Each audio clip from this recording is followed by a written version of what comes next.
कहा कि महागठबंधन में शामिल होने के लिए किया, लालू जी को पत्र लिखा, आग्रह किया लालू जी से पीआईएम कि महागठबंधन में शामिल होने के लिए पत्र लिखा। सेकुलर वोट बटे नहीं है, इसके लिए उन्होंने लेटर लिखा लालू जी। तो ठीक है, ये जाना चाहते हैं तो अच्छी बात है, क्या है। वोटर लिस्ट वेरिफिकेशन को लेकर जिस तरीके से आर पार विपक्ष है, उनके गंभीर आरोप लगाए जा रहे हैं, नजर बना हुआ है, बल्कि आप लोगों को देखिए पर जानबूझकर 20% जो वोटर है उनको आप वोटर लिस्ट से हटाना चाहते हैं। हटे, अगर ये होगा तो ये कैसे पता चल गया आरजेडी को सिर्फ उन्हीं के वोटर, वो हमारे वोटर नहीं। कोई सर्वे कराए हैं, ये तो ऐसे बोल रहे हैं ना कि हम लोगों ने कराया है। नुकसान तो सबको होगा ना, अगर जो नुकसान होगा तो नुकसान सबको होगा, तो उसका इलेक्शन कमीशन और फायदा होगा तो सबको होगा। कभी न कभी तो ट्रांसपेरेंसी लाना पड़ेगा ना। वोटर की जो पॉलिसी है उसमें तो कहीं ना कहीं ट्रांसपेरेंसी लाना पड़ेगा। अब है कि हर कोई अपने अपने तरीके से इलेक्शन कमीशन में अपनी बात को रख रहा है, इलेक्शन कमीशन देखेगा। देखिए, आप देखते हैं ना, जब भी कभी गाना वाना सुनने जाइएगा तो बहुत पहले से लोग तार तबला धम धुम घड़ी धुम धुम धुम, आर्टिस्ट आने के पहले शुरू हो जाता है। ये सब हारने के पहले का बाजार पहले ही से बना रहे हैं, इनको मालूम है कि हमको हारना है। नीतीश कुमार वही कर रहे हैं जो हम कर रहे हैं। हमने कहा था नौकरी के लिए तो नौकरी किया, फिर हमने सामाजिक कॉपी कर दी, हमने कहा 1500 तो 1100 कर दिए सरकार। चलिए, तेजस्वी जी को इसी में अगर खुश होना चाहते हैं, नीतीश जी तेजस्वी जी का नकल कर रहे हैं तो उनको बधाई है। अब इतना भी कोई आदमी दिन को रात और रात को दिन समझने लगे और जनता को भी कहे कि नहीं भाई आज अभी दिन नहीं रात है, और समझ रहा है कि जनता समझ रही है, तो हम क्या कहेंगे, उनको बधाई है।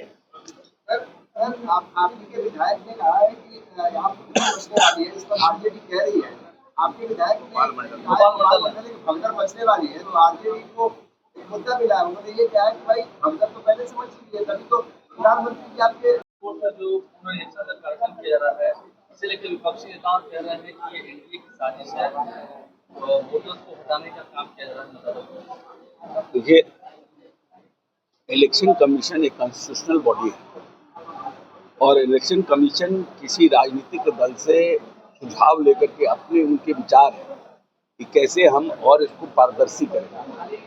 हर एक पॉलिटिकल पार्टी को यह अधिकार है कि वो समय लेकर के उनसे जाकर के अपना रिप्रेजेंटेशन दे और अपना आर्गुमेंट करे। अभी इंडिया ब्लॉक के बहुत से लोग इलेक्शन कमीशन गए थे और अपनी बात को रखे थे।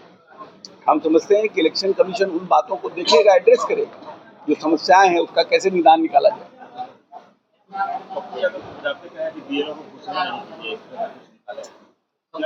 हाँ, तो 2-4 और पप्पू यादव पर केस होगा सरकारी काम में बाधा देने का, और क्या हो सकता है। उन लोगों को तो फर्क पड़ता नहीं है ना ये सब चीजों से। ये सब गैर जिम्मेदाराना बयान है कि बीएलओ को घुसने नहीं दो, वीडियो को घुसने दो, ये सब गैर जिम्मेदाराना बयान है। कोई मेंबर ऑफ पार्लियामेंट इस तरह का बयान दे, अरे आपको अपनी बात कहना है, बेचारा बीएलओ को क्या गलती है, आपको अपना बात कहना है, आप जाइए इलेक्शन कमीशन, अपनी बात को कहिए, आप न्यायालय का दरवाजा खटखटाइए। संविधान में प्रावधान बने हुए हैं ना। इस तरह से अनार्की करना, इस तरह से अनार्की जैसा बात करना, ये कोई सभ्य आदमी का, सभ्य राजनीतिक दल के व्यक्ति का कोई काम करने का तरीका है।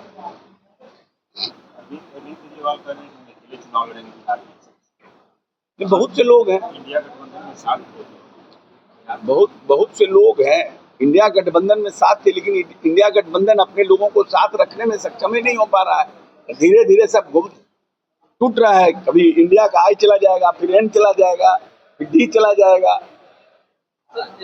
डोमिसाइल नीति पर जो छात्र हंगामा कर रहे थे, इसकी यादव ने घोषणा की है कि हमारी सरकार आएगी तो हम 100% डोमिसाइल नीति लागू करेंगे। देखिए, ये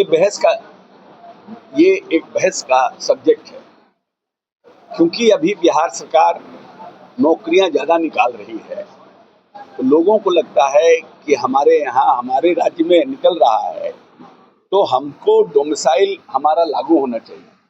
लेकिन जहाँ रिजर्व कैटेगरी है वहाँ डोमिसाइल नीति लागू है, जो अनरिजर्व कैटेगरी है वहाँ डोमिसाइल नीति नहीं है। उसका कारण ये है कि हमारे दूसरे राज्यों में जो निकलता है वैकेंसी, उसमें भी हमारे लोग पार्टिसिपेट कर सकते हैं। शेड्यूल कास्ट के लिए और बाकी जो रिजर्व कैटेगरी है उसके लिए भी दूसरे राज्यों में डोमिसाइलिटी है।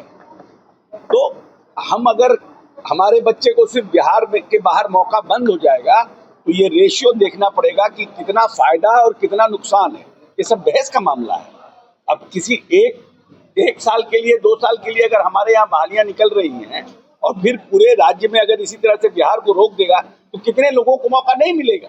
तो ये सब चीज देख करके करना है। तत्काल कुछ फायदा पाने के लिए आगे का भविष्य को खराब कर देना, ये सब चीज को बैलेंस करके। अभी तो तेजस्वी जी जो है सरकार में तो उनको आना है नहीं, सब चीज की घोषणा किए जा रहे हैं। हम बिजली माफ कर देंगे, हम ये कर देंगे। अभी कुछ दिन में देखिएगा जैसे चुनाव नजदीक आएगा तो बोलेंगे कि हम सब यहाँ से एक आकाश से तारा ला करके भी देंगे। देखिए भाई, प्रोवोक नहीं, they are not using their brain कि it is in the interest of public student और it is in the interest of other people। भाई हमारे राज्य में अगर आप डोमिसाइल कर दीजिएगा तो बाहर दूसरे भी बिहारी को बंद कर देंगे। तो हमारे यहाँ नौकरियां अभी कितनी आ रही हैं, भविष्य में कितनी नौकरियां आएंगी।